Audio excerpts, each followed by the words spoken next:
Found my girlfriend cheating on me with my close friend, I have him arrested and ghosted her. So I am a long-time Redditor and decided to tell you all a story that has only just come to its final conclusion. I have created a secondary Reddit account specifically for this, as I want to protect those that are not a part of the Reddit community and changed the names of all involved. Apologies if there is any spelling or grammar mistakes. Backstory: incoming sadness. My wife Rachel and I grew up in a largish town of close to 30,000 people. We knew each other at an early age, roughly 6 or 7, can't specifically remember. We were practically inseparable. At 16, we started dating each other. When we turned 18, we moved away for work in a city just a few hours' drive away. By 20, we were married and had bought our first house. At 22, we discovered that she was pregnant with a boy. It was then disaster struck. About 5 weeks before she was due to go on maternity leave, a large shelving unit collapsed and crushed her. I was told that both her and our child were killed instantly. 2 of her colleagues had also been injured in the accident, one left paralyzed, the other losing his leg after it had to be amputated. The company she was working for had, in a cost-cutting measure, decided to continue using old shelving that had been written off as unsafe instead of replacing it. I still haven't quite forgiven those executives and management personnel that made that decision, because they cut short the love of my life as well as killing our unborn child. It wasn't long after I was told I had a choice on how to proceed with what her company called compensation, but I called it blood money. They wanted to settle out of court to avoid a lawsuit. I, on the other hand, was out for their blood. Just to clarify here, this is not the revenge, this is still backstory. Fortunately, due to the coverage that it got, and involving several politicians, the case was settled quickly in court, roughly 3 years, in which the payout for all parties was close to 10 times the amount that they had initially offered. A lot of fines were given to them for breaches on work, health and safety, executives were sacked, others were jailed, etc. Story for another time maybe, when I feel comfortable sharing. In this time, I was still working my job in telecommunications. My mother, bless her soul, had moved in while all this was happening to help me. I think I would have fallen apart if she hadn't been as involved as she was. It was around this time, I was offered a promotion, but it involved a lot of travel around the state. I made a request to have an office in my hometown's branch, as I wanted to not only take care of businesses in the state, but in my hometown also, as there was no business representative located there, to which they agreed. After a few months, we settled into a routine of 1 to 2 weeks in the city office, 1 week in my hometown and 1 to 2 weeks visiting the rest of the state. After a year, I decided to buy a house in my hometown, so I wasn't having to stay at my parents' place every week or so, that I was home and that I could come and go as I pleased. This is important for later in the story. It is about 4 years later that our story begins. Sorry if the backstory was a bit long. I had just returned from one of my trips on Friday, and was checking in some stuff at my office when Harry, the branch's managing director, walked in. We had grown up together also, but had gone to different schools, but since coming back had developed a very close friendship. He asked how things were, and then asked me if I wanted to come to a house party that he was having that evening. Short notice and all, but I said yes. I felt like a few drinks with friends were in order. It was there that Harry introduced me to Catherine. She was a new hire at the branch where my hometown's office was located and was getting to know everyone, being new in town. We hit it off immediately. As much of a cliché as it sounds, it was almost as if Rachel was in front of me, instead of Catherine. I won't bore you too much with the details, but after 2 years of dating, we decided to take the next step and she moved into my hometown's house. Everything up to this point had been going really well. Catherine and my parents got along and Rachel's parents also approved and were happy that someone could make me just as happy as Rachel had done. All was going well for close to a year when things began to change. Skype sessions were cut short suddenly. Neighbors would tell me about how a car, described to me like it was Harry's, was always seen parked in the back alley near my house whenever I was away. Some clothes that weren't mine were in my wardrobe. All signs pointed to her cheating, but she said that nothing was happening. She said that Harry would come over occasionally to discuss business, etc., but never stayed the night. I chalked it up to me being paranoid and continued on as if nothing was wrong, but there was always this feeling that something wasn't right. It was close to 6 months after that I discovered that she had been lying to me. I had just finished closing a rather large contract with a new company and negotiations had wrapped up earlier than I had anticipated. So instead of sticking around for the next few days, I decided to pay for an early flight home and surprise everyone. Fast forward a few hours and I drive into my hometown and down the alley behind my house so that I could get into the house without being seen and surprise Catherine. Some part of me was curious, however, as to whether this mystery car was there. Sure enough, there was a car that was blocking the back entrance gate. I was confused for a moment, wondering if it had just been a neglectful neighbor parking, only to realize that it was indeed Harry's car. If it hadn't been for the high hedge line that I had put in a few years back for privacy, I may have well driven past my own place. Pulling up behind his car, I got out and thought it was strange that he was there so late, as she claimed that he always had left by now. As I approached the back of the house, I saw something that stomach drop. In my kitchen, Catherine and Harry were going at it hammer and tong. I froze. Time stopped. There was my close friend, having time on my kitchen bench with my girlfriend. I didn't know what to do. So many questions were running through my head. Was this real or was I dreaming? Why were they having time in my house? Feeling defeated, I turned and left without them seeing me. I sat in my car for what felt like an eternity. I was crying hard. But the sadness quickly turned into anger. The same kind of anger I felt towards those that were responsible for Rachel's death. I wanted to hurt them badly. As a pacifist, I don't believe in violence. It was then I knew I was going to punish them and destroy their lives. And what better time to start than now? I moved my car back up the alley, far enough away from my driveway that I could still see Harry's car, and then walked back to the gate where I could see into the house, and called her phone. They were still going for it when it rang. They both looked at the caller ID, and did a double take when my name came up. I could see that she was considering answering it, and they let it ring out. After a few moments they were back into it again and I dialed once again. This time she did answered. As she was answering I hung up and made my way back to my car. As soon as I did, she called me back. She asked why I was calling as late as I was, and I told her that I was about 10 minutes from home and didn't want to scare her coming in.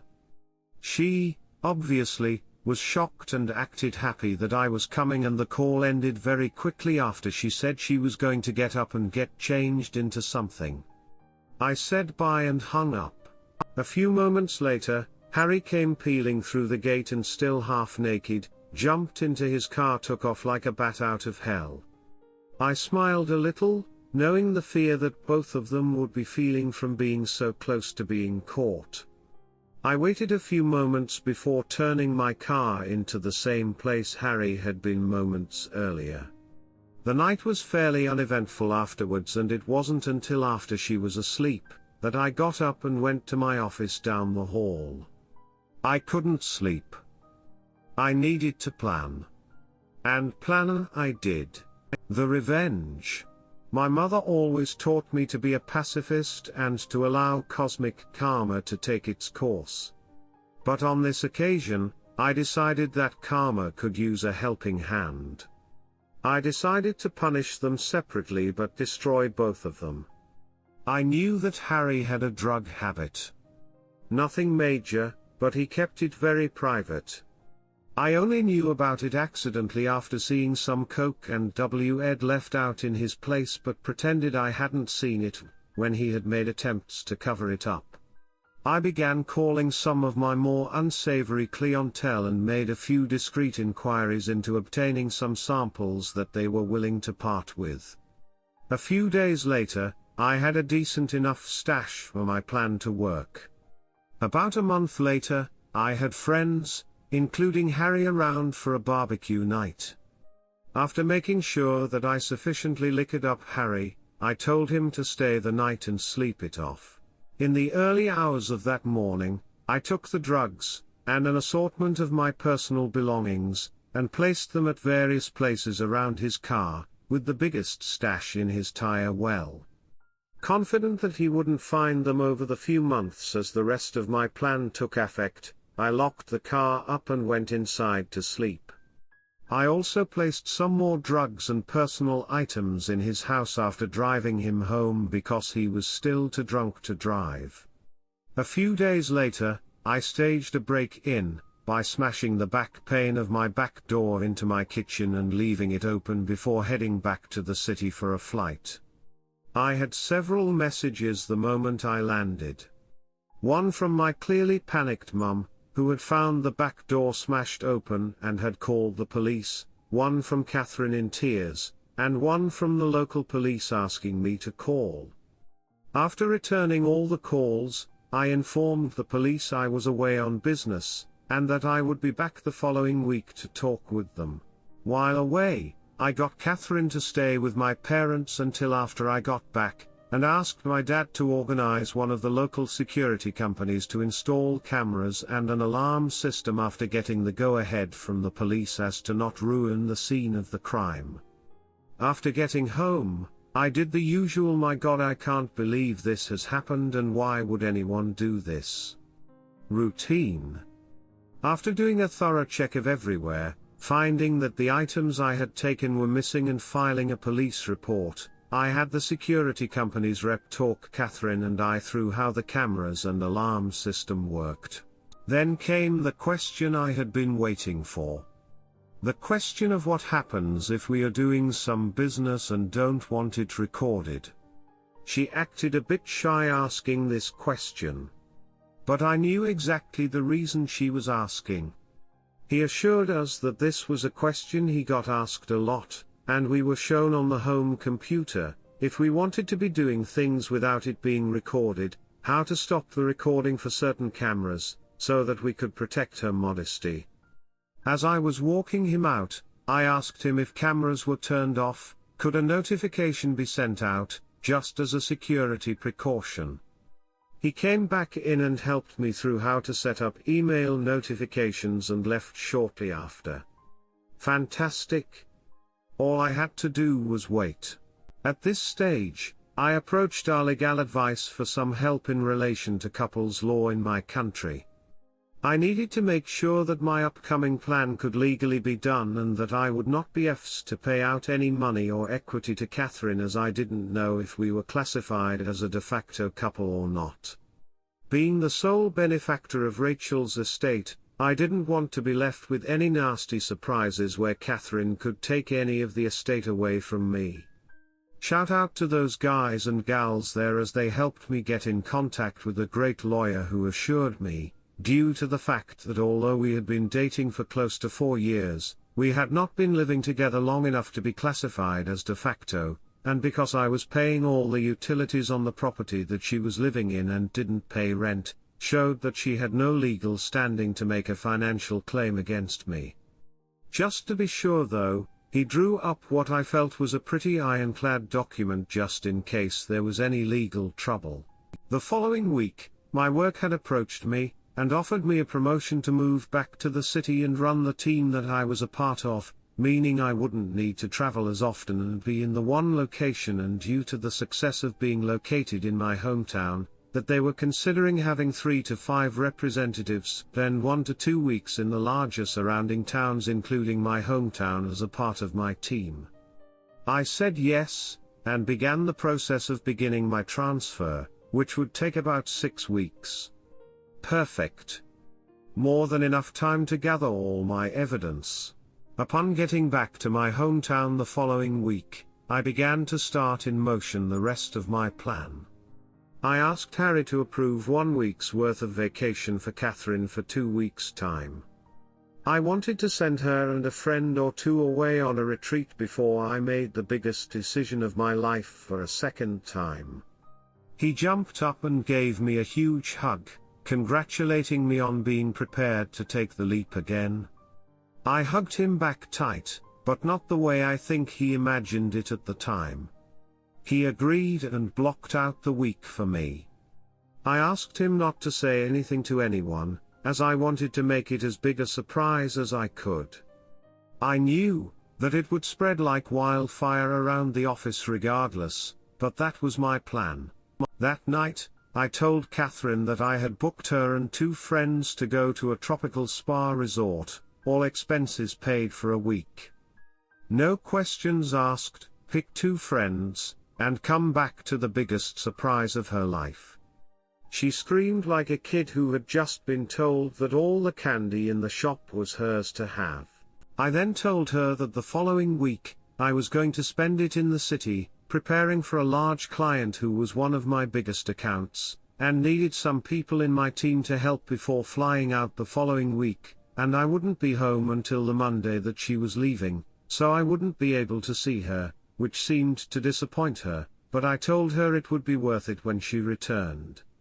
What I failed to tell her was that I had decided to take 2 weeks vacation on the other side of the country, mentally preparing myself for the acid storm that was about to erupt the moment she stepped foot on the plane, as well as enjoying my first stage of freedom. On Sunday 2 weeks later, I flew back and began driving home. Once getting there, I done a quick pass by my house, and sure enough, Harry's car was there.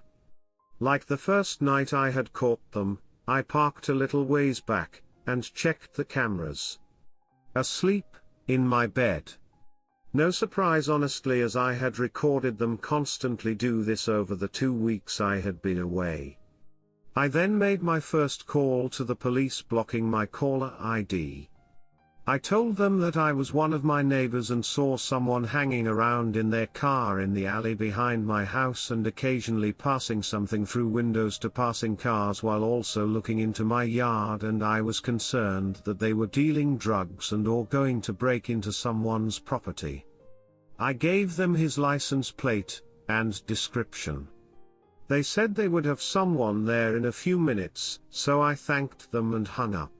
I then called Catherine, and told her I was about 10 minutes from home, and that I knew she was flying out tomorrow, but desperately wanted to surprise her. Looking back at the footage now, I laugh at the commotion that I am surprised I didn't hear. In a few short seconds, Harry was half dressed and flying out the back door to his car. At that point, I couldn't have asked for a more perfect scene. As Harry was peeling away, one of the police cars rounded the corner behind me, saw Harry driving away fast, and gave chase. After pulling in, greeting an excited Catherine, and doing all the couple things, she fell asleep again. I, on the other hand, couldn't sleep a wink. The next day, her and her friends were bundled into a car. After they drove away, I had to wait a few hours, but I began to execute my plan. I called my friend who was a removalist, and apologized for the late notice but needed my place packed and moved on Friday. After agreeing on a time, I told him that he would need to take certain boxes to a storage facility, which he said wasn't an issue. Then I began packing Catherine's belongings. Later that day, I got a call from the police for me to come and identify some property that they had apprehended from a suspect the previous night that fit the description of property I had reported stolen. I grinned to myself, happy that my plan for Harry had grown to fruition, and replied that I would be there shortly to collect it. Of course, when I got there, some of the items were still unaccounted for, due to the fact that they must have still been in his house and they hadn't searched there yet. By this stage, the town was buzzing with news.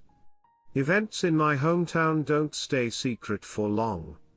Harry was disgraced and promptly fired for his possession of drugs and stolen property, and our respective bosses on behalf of the company had extended a formal apology towards me during the week. That night I went to my parents' house and told both mine and Rachel's parents what had happened, omitting certain details, and that I was moving back to the city after being promoted, but Catherine wouldn't be a part of it. They were pretty upset initially that I hadn't let them know what was going on, but were happy that I was handling everything maturely and hadn't sunk to their level, thought they didn't agree with ghosting Catherine. But after some drinks, laughs and tears, I went home. On Friday afternoon, after a busy week of organizing cleaners for the following week, the real estate to put my house on the rental market, and various other tasks at my hometown's office, I packed some things into my car, and drove to my parents' place and said goodbye before the drive.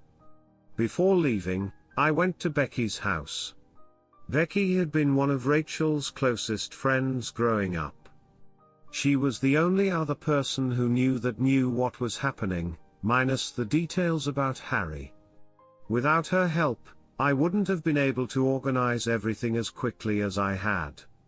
I gave Becky a large manila folder with my gathered evidence of her cheating, as well as the letter and a few other legal documents from my attorney stating that she was ordered not to contact me, and the details of how to access her belongings located at the storage unit I had rented out. After a quick goodbye, I left and drove back to the city. On Sunday, I woke up to several missed calls, voice messages and text messages. Turns out, Catherine had come home early after being alerted to something being afoot in town, only to find an empty house and a for rent sign out the front. Freaking out, she had gone to my parents, who closed the door on her the moment that they answered, forcing her to call everyone until she managed to somehow be contacted by Becky and told that she had a package for her. I was told that she didn't take too well to that, as I fully well knew at that point from the numerous angry texts and voice messages from her accusing me of setting up Harry, of being deceitful, etc. I was worried that she might show up at my front door, but nothing ever happened. 5 weeks later, after leaving and been promoted, I write this out for you, dear reader. Granted, it's long, and it took a few rewrites to shorten it down from my initial 14 pages, double what this story is now, but I feel that most of what I said was important enough for the story. Edit, obligatory thank you and holy cow, this blew up.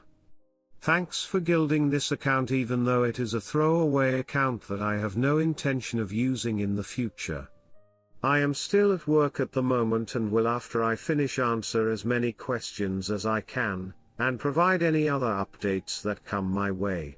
Edit 2, so I'm home now, and with the number of questions that are here, as well as other comments and messages I have received, I decided to take the time to answer questions and provide some clarity here, save responding to everyone. So one of the questions I keep getting asked is what happened to Harry, why I was so hard coming down on him, and why I would incriminate myself, especially on the internet. After making some inquiries back home to some friends, the short answer is, Harry is looking at a few months in prison as it's his first offense but could be out sooner, and I felt that it was necessary to the story. No one other than myself knew what I had planned to do with Harry, which is why I omitted quite a few crucial details that had the potential to truly identify me, as well as change up some of the descriptive language about locations to potentially put this story anywhere in the world. Just for clarification, there was already more than enough evidence in his own home. I just provided the means for the police to further investigate his activity in his home. That being said, I don't regret doing what I did to him, as he knew both Rachel and I growing up, and knew how hard it was for me to pick up my life after she died. For those also asking if I am worried about Harry finding out and pointing the authorities in my direction, I know that he doesn't use Reddit. I know Catherine has an account, but I haven't seen any recent activity to state that she has been on in some time. As for other Reddit users, who knows? Most of the people I am friends with on my main account may recognize this story if they come across it, but as for their browsing preferences outside the subreddits that we frequent on, I can't say. As for Catherine, people have questioned why I didn't do more to her, or why I stuck around for as long as I did. Honestly, I almost did kick her out after a few days, but I wanted to gather evidence and show proof of her cheating so that everyone she knew would know what she had done. She is a major socialite, her words, and I knew by exposing her it would kill her reputation. As for what happened to her, I have been told that she moved to another state just recently after being transferred. From the people I have spoken to today, she was put mainly on administrative duties before her transfer, as there was quite a bit of backlash after the rumor mill made its way around town. People have questioned the legality of what I did to her, moving all her stuff out, sending her and some friends away, spending a good amount on the trip, etc. Morally, I can see that it's a pretty DCK move to build up her expectations of what she thought was going to happen. This, combined with killing her status around town, was my ultimate goal, to have her experience what it was like to have everything fall around you. But, from a legal standpoint, I had every right. In the time she had been living with me, she had never updated any of her personal information, driver's license, voting registration, etc. to reflect that she had moved into my house. I found out this information during the course of my preparation with my lawyer after I spoke to our legal. With no concrete proof on paper to show that she was residing there, and because we hadn't met the de facto status, I was able to do what I did with no threat of backlash. Finally, for those of you saying how my story is fake, that I am a karma W or a sociopath in this day and age, who doesn't have some sociopathic tendencies, and pointing to my malicious compliance story also as proof, I will be honest and let you know that I will not try to change your minds on this. Everyone is entitled to their opinions on stories shared all over Reddit and opinions on those who share them. The story on the other subreddit, however, was to build karma, as my original post on a pro required to me build up enough before they would allow me to post, as they thought that I might have been a bot. That story, which I only edited in the basics of the conversation because I can't remember all of it, did in fact take place and made national news coverage shortly after. If I ever find the article, I will link it, as it was or was at the time close to one of the largest roaming bills our company had ever passed on to a customer. If there are any further updates, I will let you know. Chill. Redditors' reactions. Redditor 1, I'm so incredibly sorry to hear about your wife and baby. I hope you're doing well. Op answer, thank you. It's kind of you to say that. I am doing a lot better now that things have settled down on that end and have been kept fairly busy by my new job. Redditor 2, Catherine sounds like a total bitch.